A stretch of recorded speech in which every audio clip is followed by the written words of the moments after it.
Hello and welcome. I'm Catalina Marchant de Abreu and you're watching W News, broadcasting live from the Arabiya studios. These are our top stories. President Trump says the Iranian leaders have called to negotiate after hundreds of protesters are killed and an internet shutdown continues. Federal prosecutors open a criminal investigation into the Fed Reserve chair as his long-running dispute with the U.S. president escalates. And the award glory continues for Timothée Chalamet, beating Leonardo DiCaprio and George Clooney for Best Actor at the Golden Globes.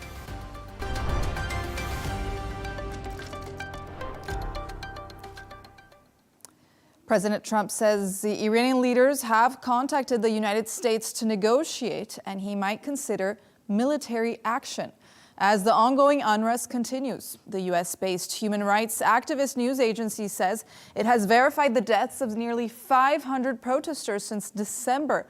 Meanwhile, an imposed internet shutdown is still in place. Speaking on Sunday night, Trump said the Iranians want a meeting, but the U.S. may have to act before that. Take a listen. There seem to be some people killed that aren't supposed to be killed. These are violent. If you call them leaders, I don't know if they're leaders or just they rule through violence. But we're looking at it very seriously. The military is looking at it, and we're looking at some very strong options. We'll make a determination. But I don't think they're trying to play. I think they just want peace. They want to have freedom. The protesters are after freedom. Iran has not allowed freedom for a long time. And the protesters, I don't think they're trying to appease me. They're trying to get somebody to help them. They're under siege, and now it looks like they're being shot, which is a very bad thing. Let's discuss this further with Scott Lucas, professor of international politics at the Clinton Institute, University College Dublin, who joins us now. Welcome to the show, Professor Lucas. Thank you so much for having me here. Professor, what is really happening in Iran? The Iranian foreign minister claims that the unrest is under total control, a narrative also being pushed by state media. So what's the truth here? Well, on the 16th day of the protest, which are in every Iranian province, the Iranian regime is trying to use today to get the initiative back and say, no, everything is fine here. Having spent days not even acknowledging the protest took place, all of a sudden over the weekend, they started saying, okay, these are US and Israel directed. We're going to have to crack down on them. This is terrorism. And then what they've done today is that they've called out their supporters in Iranian cities. And we have seen large marches in Tehran and elsewhere because some people do support the regime. And they're trying to point to that and say, look, all decent Iranians really want us. They support us. And the only people who are protesting against us are either being manipulated by or they are working with the US and Israel. Now, we don't know how successful those tactics are yet. We don't know how successful in part because the regime continues to shut down the internet. So we don't get reliable news out of Iran. And of course, we don't know how successful they are yet, because even if the regime was trying to regain control, this could take some time given the extent of the protest. And Professor Lucas, President Trump just recently said that he could launch a military blitz on Iran as soon as tomorrow, suggesting that the U.S. might act before any negotiations take place. So what are the risks of moving towards a military confrontation without first exhausting the diplomacy card? Well, I'm going to be honest with you. First of all, I wish the media would not hang on every word that Donald Trump says, because Trump is unpredictable. He's chaotic. He doesn't actually know much of what's happening in Iran. So on the one hand, he says, oh, okay, we'll take military action against the regime. And then he says a few hours later, oh, we'll negotiate with them. We'll talk to them. What's more important is to make this very, very clear, that if the U.S. was to use military action in attacking the regime, it would undermine the protest. That's because the regime uses the pretext that those people who are genuinely demonstrating for economic, social, and political rights, they're just puppets of the U.S. U.S. military action gives them the space to push that narrative. Now, there are steps that could be taken by the U.S., and there are some officials that are considering this, not Trump, which is operations to open up communications, both within Iran and between Iran and the world. The United States could take positive action along with other countries by calling for the release of political prisoners, some of whom have been held for years in Iran. So there are pragmatic steps that could be taken, but threatening military action merely gives the image that, as past U.S. administrations have done, they are trying to dominate Iran rather than supporting the Iranian people. And let's get outside of Iran for a minute here. What are some of the constructive steps that governments can take to support people in Iran calling peacefully for more political, economic, and social freedom? And is there still a diplomatic path that avoids further bloodshed in the country? I think in terms of steps that could be taken, that you could see countries around the world, whether it be in the Gulf, whether it be in Europe, whether it be elsewhere, who could make clear that the right to peaceful protest should be upheld and that attacks on protesters, if they're protesting peacefully, is not warranted. That line should be drawn with the Iranian regime. If the regime did attack protesters, then you would be talking about sanctions and punishment of officials who are to be found involved with that. But I also think, as I mentioned a bit earlier, that anything that can be done to open up communications. We know that Iranians, for example, are using Starlink to get some information to the outside world. Any measures that could break almost that wall that Iran has put around the country and cutting off the internet, that would be welcome as well. I also think that, again, as I mentioned earlier, the call by all governments, not just the U.S., for the release of political prisoners, including Mir Hossein Mousavi, the man who may have won the 2009 election, but who has been under house arrest for almost 15 years, that should be done. Now, will this change what happens in Iran? No, fundamentally, that's going to happen in terms of what happens in the ground on Iran. Is there a chance for dialogue in Iran? That's the huge question. In other words, will the Iranian regime, and by that I also include the government, will they follow up on what the president has genuinely expressed earlier in these protests, which is a dialogue with all groups who are demonstrating, whether it's business, whether it's the Bazaris, whether it's students, whether it's labor unions, whether it's just activists, or will the Iranian regime insist on a bloody crackdown? That I can't answer for you right now. I hope for the first, but I fear the latter. Another question that we have here is there going to be a regime change with these ongoing protests? And if the regime were to fall, what could replace it with no clear successor to Ayatollah Khamenei and chance for the Crown Prince Reza Pahlavi? How realistic is a return to monarchy in this country? Yeah, I think it's too early to tell what happens to the regime or what would succeed it. I think, for example, that the regime is not just the supreme leader, it's the military institutions, it is the government, it's the judicial institutions. It would take a lot to topple all of that, especially given the strength of the Iranian security forces, and especially since the opposition, while being very well-intentioned, while being very well-organic, doesn't really have a leadership structure at this point. I think simply making the call that Reza Pahlavi could come back to the country, replacing his father as a leader, I wouldn't want to call for that. I don't think you know that there's strength of support across Iranian society for that to take place. So I think at this point, what we actually have to acknowledge is that Iranians first and foremost want to see reforms. They want to see political rights, they want to see legal rights, they want to see social rights. And until they get those rights, and perhaps because they are not getting those rights, this regime is losing legitimacy. So it may not change in the near future, but it may slowly be eroding where we have a transition in Iran to a different type of government and hopefully a more open and respectful society. Professor Scott Lucas there for us. Thank you for joining us and thank you for your perspective. For more on this, I'm joined by British-Iranian activist Elika Ashoori. Thank you for joining us today. Thank you. Elika, watching events unfold from London, how are you processing what's happening in Iran right now? Well, Catalina, I think I can speak for most Iranians in the diaspora when I say we are feeling a mix of grief, anger, and anxiety watching this, from the safety of having freedom and internet access, while our families and the people in Iran are being killed and silenced in what is now the fourth day of a total internet blackout. And it's created a very clear sense of moral responsibility on our parts as well. And you've personally lived through the regime oppression. Your father, Ashoori, was also imprisoned in Iran and released 3.5 years later. Why don't you tell us a bit more about this personal experience that you've had with the regime and your father being incarcerated?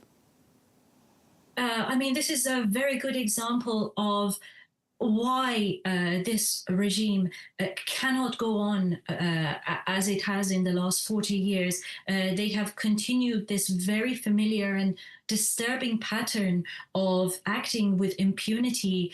When people have risen and protested against all the barbaric things that are going on in Iran, they've used kidnappings, hostage situations, live ammunition, arrests, death sentences, and all killing and injuring innocent people. And, I was a victim of one of their barbarities, of course, in my family, but it's nothing compared to what the people inside Iran are going through, not to mention what's happening, to the women, because as you remember, these protests started in 2022, were a women-led revolution. And a lot of the women that risked their lives taking to the streets and calling for the end of this regime, they were detained and arrested. And when women get arrested in Iran, you don't hear from their whereabouts. When mononational women get arrested, their whereabouts are unknown. There were reports of assaults. So it's a very scary prospect. And it just shows how this regime is really teetering towards the end, because people have clearly delivered the message that they've had enough of this regime. Enough of this regime, possibly also from the violence. I think we've all seen the images out there of the body bags. The US-based human rights activist news agency said it verified the deaths of nearly 500 protesters. So from what you're hearing, Elika, what tactics are Iranian security forces using against protesters? Yeah, when Catalina, we hear 500, we must know that these are confirmed numbers, but the actual numbers could be a lot higher. And I'm told from sources that they're in their thousands, and that the regime forces are targeting weaponless civilians with snipers and deadly weapons. And this is a very familiar pattern for the Islamic Republic to create this nationwide shutdown and to isolate people and to prevent the evidence of these atrocities leaving the country. This allows violence to escalate. The blackouts make it easier for the Islamic regime to exploit the situation and then to assess the situation worldwide and see where there are frictions and to see where there are disparities, and exploit it through online bots, through coordinated disinformation. And this has happened again and again. And this is a tactic that they've gotten away with so many times before. Yes, Elika, and the Iranian crown prince now has also become a prominent figure during these protests. Some demonstrators are chanting for his return, while others say he's been disconnected from Iran for decades. So what is your view on the possible return, temporary or otherwise, of Reza Pahlavi? I think it's important to take a step back here and to look at it through a very nuanced window, and to really look at the definition and nature of democracy. And that is the existence of multiple viewpoints where a majority of a country decides through a free and democratic process who their leader should be. And the problem at the moment is that we simply do not have that number because the people of Iran haven't got the voice to tell the world what they want as a majority. So when we hear claims from the diaspora or from around the world what the majority of people want, we have to take this as, speculation, because what we here in the West say people of Iran want is centering our beliefs and the movements we believe in and placing it into a movement of a people inside Iran who are risking everything to change the regime. And the one thing that we all have in common is that desire to get rid of this regime and to create channels where we can democratically, as a nation, decide what government we want going forward. So that's all I can say about that at the moment. Elika, Ashoori, thank you so much for joining us and for your analysis on our top story. Thank you.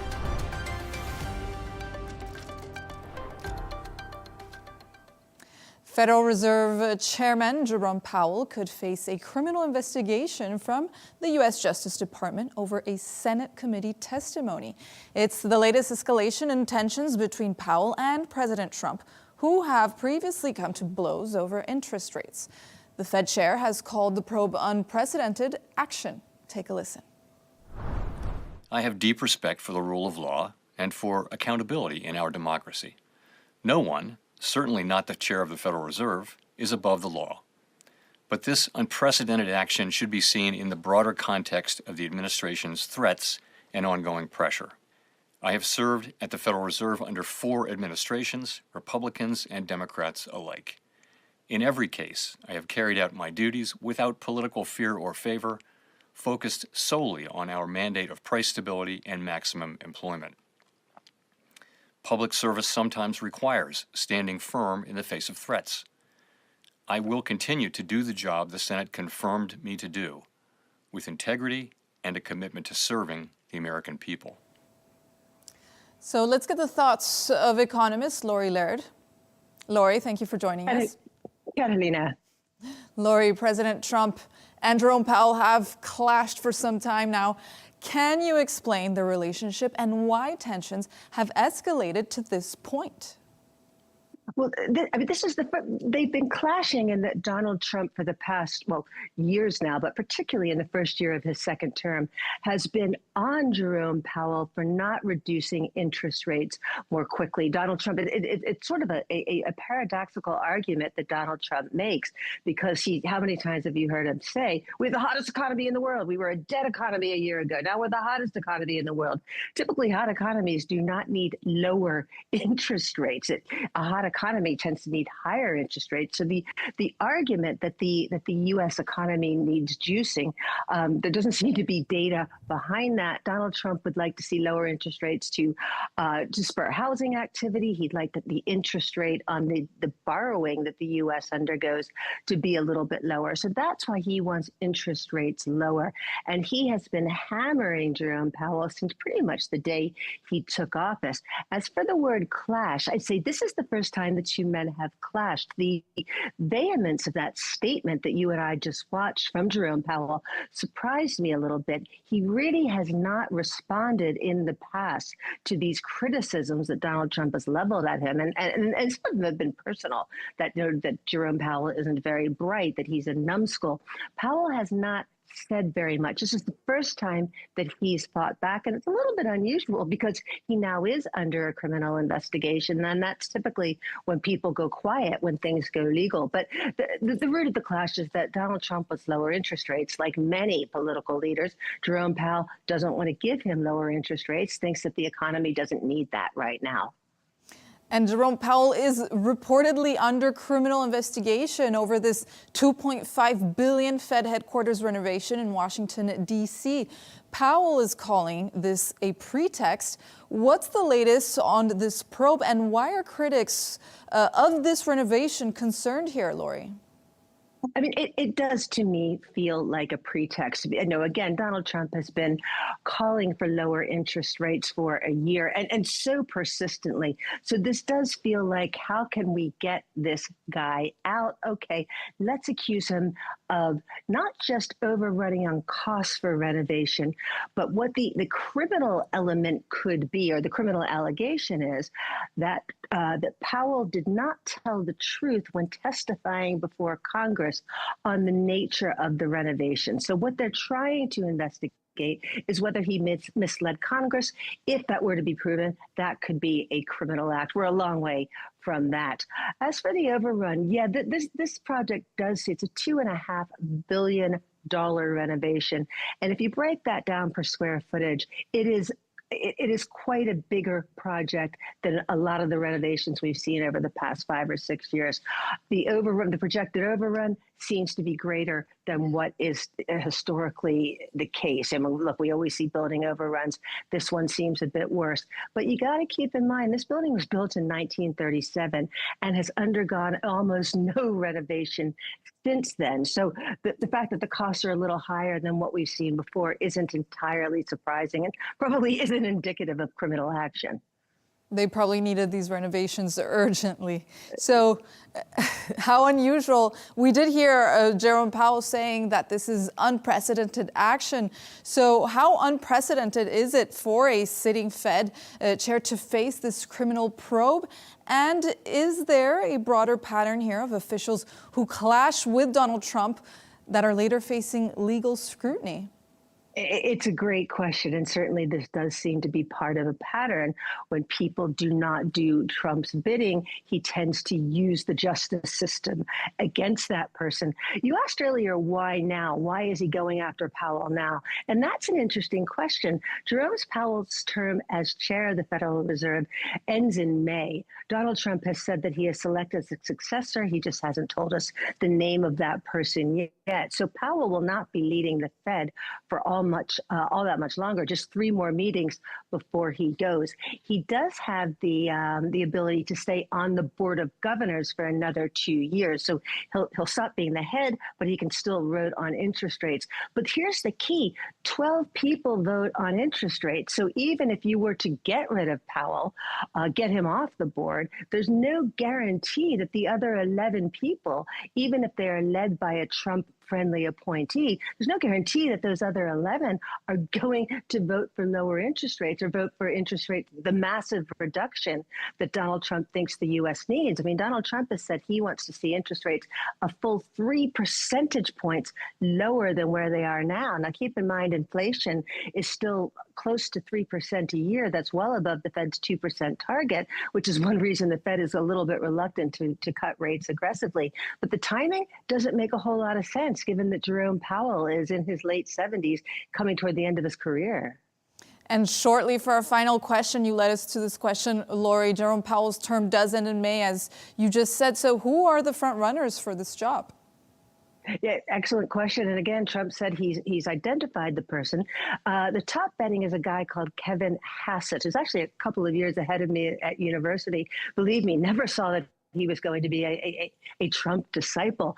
But he has been rolled out quite frequently in front of the television cameras to do Trump's bidding. He's thought of as a very reliable ally of Trump. He seems to be the front runner. That said, if the betting markets are correct, I'm a little surprised Trump hasn't named him before that. Another guy called Kevin Warsh, who's also very Trump-friendly, seems to be in the running. And the guy that the markets really like is already on the Board of Governors. He's called Christopher Waller, has been mentioned as a possibility. The markets really like him, think that he has a bit more independence than the two Kevins. Laurie Laird, thank you so much for your perspective and analysis.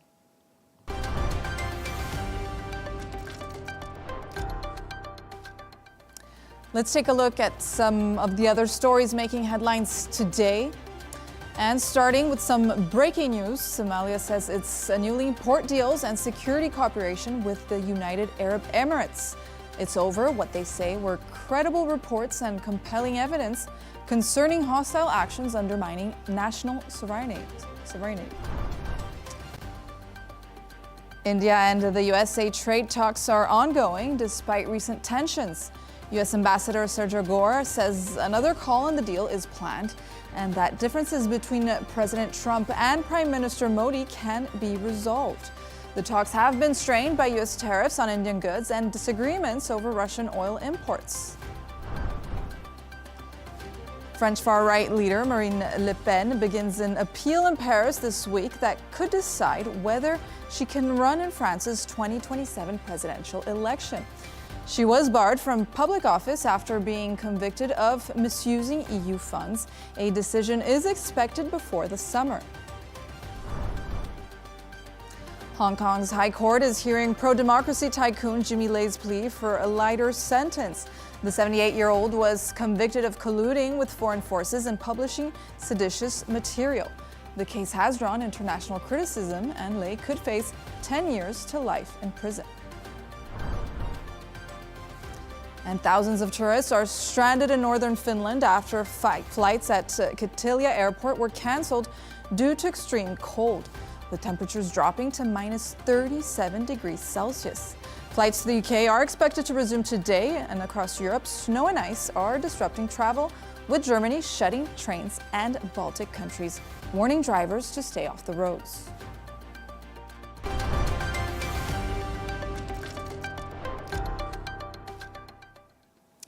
Firefighters in Australia continue to battle uncontrolled bushfires across the state of Victoria. At least one person has been confirmed dead, and hundreds of buildings and structures have been destroyed. Authorities warn that the crisis is far from over. Project Folk reports. From the inside of a moving vehicle, charred bushland and smoke rising from between the trees can be seen. Since the middle of last week, out-of-control fires have scorched hundreds of thousands of hectares of land across Victoria. Speaking at a press conference today, Anthony Albanese addressed the situation and confirmed the death of a cattle farmer about 70 miles north of Melbourne. Our thoughts go to the family, the friends and the community who are impacted by this. And our thoughts are also with all those who are still doing it incredibly tough. Those people who've lost their homes, 47 in Harcourt alone. These are communities that are under real pressure. Thousands of firefighters are still battling the blaze as bushfire smoke continues to impact air quality across large swathes of Australia. The town of Harcourt in the Central Highlands has been particularly hard hit. Cars, houses and shops were torched. People in dozens of communities have been advised to leave their homes. Oh, it's gut-wrenching. It's destroyed Harcourt. Hopefully we come out of this bigger and stronger after this is all done. The government has announced about $13 million of support for bushfire victims, including hardship payments, emergency accommodation and livestock assistance. Reports say weather conditions have eased since last week, when strong winds and temperatures above 40 degrees Celsius fed the flames. But that could change, and officials say 12 major fires are still burning across the state. We will see fires continue for some time across the state, and again that is why we are not through the worst of this by a long way. There are fires that are continuing right now that are threatening homes and property, and I ask Victorians to please stay mindful of local conditions. The fires are the worst to hit Southeast Australia since the Black Summer blazes of 2019 to 2020. 33 people died then in fires that destroyed an area the size of Turkey, with many more suffering the effects of smoke that choked towns and cities that summer. Patrick Falk, Al Arabiya English.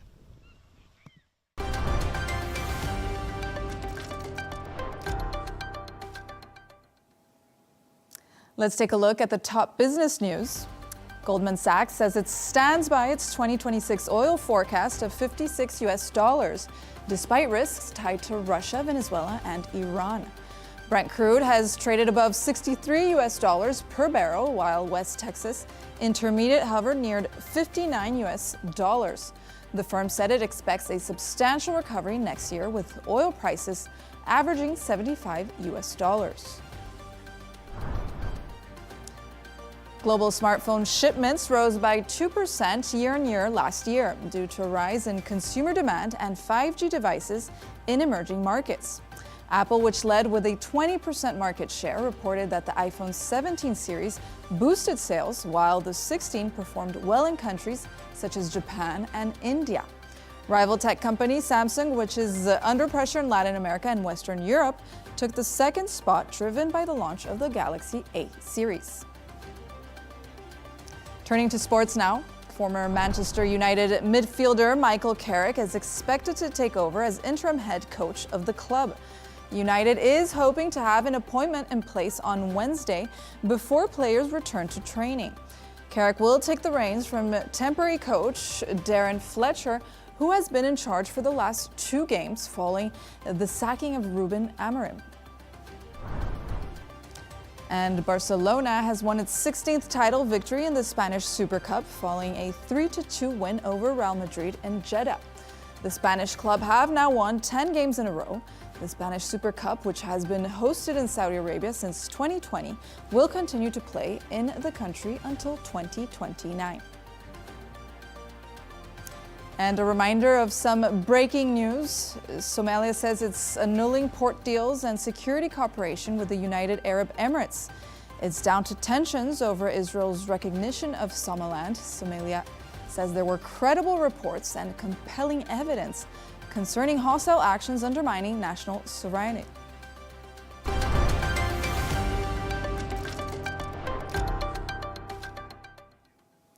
The Golden Globes took place in Los Angeles last night, kicking off Hollywood's 2026 awards season. Timothée Chalamet picked up another win for his role in Marty Supreme, beating Leonardo DiCaprio and George Clooney. But it was all about the Brits, as Adolescence stars Stephen Graham, Owen Cooper, and Aaron Doherty all took wins for their roles in the gritty Netflix drama. Take a listen. This is for all of our cast and crew, every single member of this production. You have a piece of this, because without you, this is not in my hands. So from the bottom of my heart, thank you all very much. Standing here at the Golden Globes, it does not feel real whatsoever. What an incredible journey me and my family have been put through. And, you know,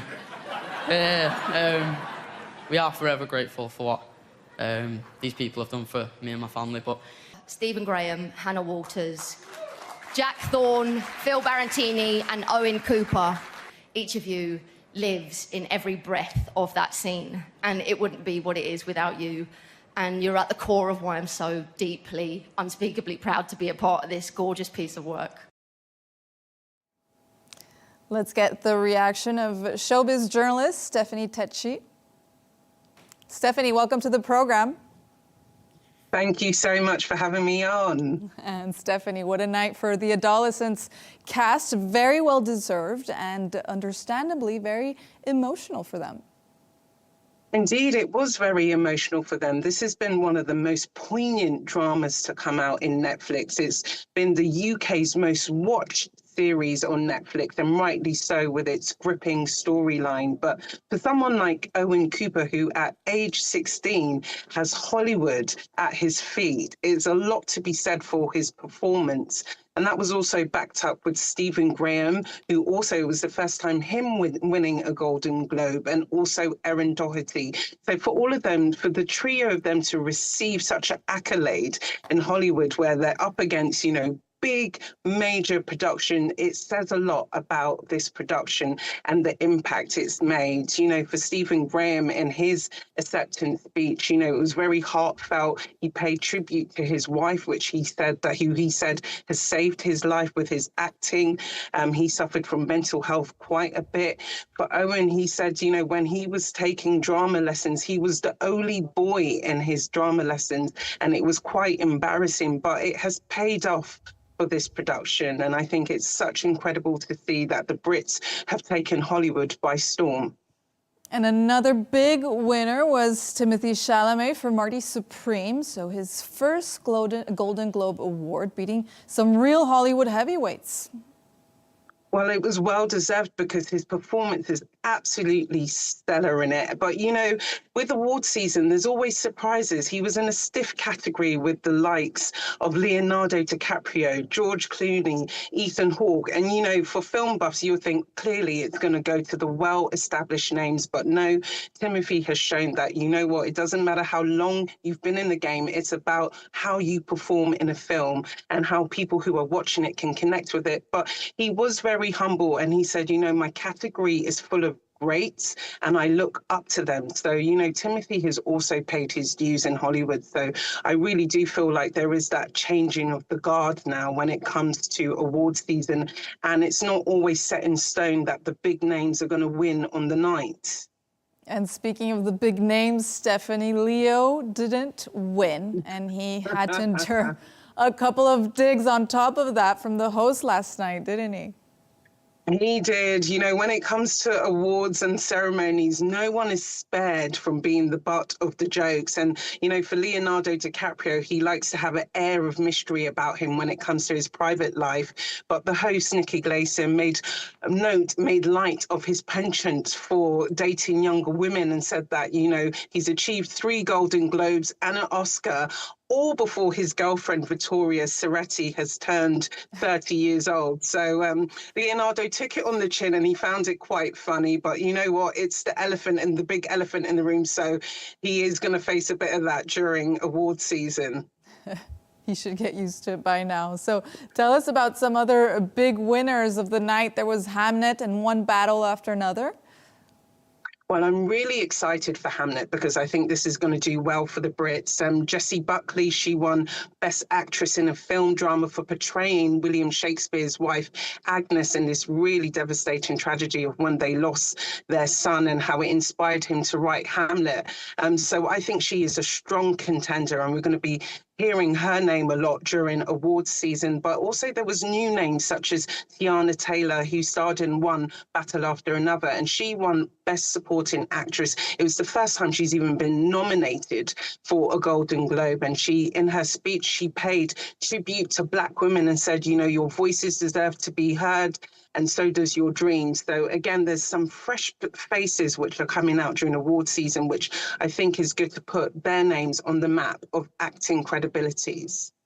Yes, and every year it's a bit hard to separate politics from the Golden Globes, especially given the current context in the world. So there were a few political statements too there from Mark Ruffalo and Wanda Sykes. So tell us a bit more about them. Well, you know, you can never separate, you know, film and politics. It goes hand in hand, especially in Hollywood. It's been quite a tumultuous few years for actors speaking about what's been going on in the United States, and both Mark Ruffalo and Wanda Sykes, they were wearing these badges that said ICE out and also Be Good, which was dedicated to Renee Good, who unfortunately lost her life at the hands of an ICE agent last week. So all of them have been quite vocal that they're not happy about this. And, you know, when it's award season, it's the perfect time because they know the world is watching and they know they can make statements about what's going on in their own home. Mark Ruffalo described President Trump as the most horriblest person. So they didn't kind of back off about that. It was their moment to talk about what's really going on. Finally, Stephanie, the Oscar nominations are out next week. So are we likely to see Timothée Chalamet and Jessie Buckley up for awards? Indeed, if I could place my bets, I would place my bets on these two, because I always like to say the Golden Globes sets the tone for the rest of award season. So the big names that we see being awarded, we tend to see them being highlighted and recognized at the Oscars too. So I do think that these two are set for a good season of picking up awards. But last year we did have a few surprises when everyone thought someone like Demi Moore would pick up awards for her films, and she lost out to Honora. So anything goes, but I think these two stand a very strong chance. Stephanie Takyi there, thank you for joining us, and please do keep us updated for the Oscars. So much.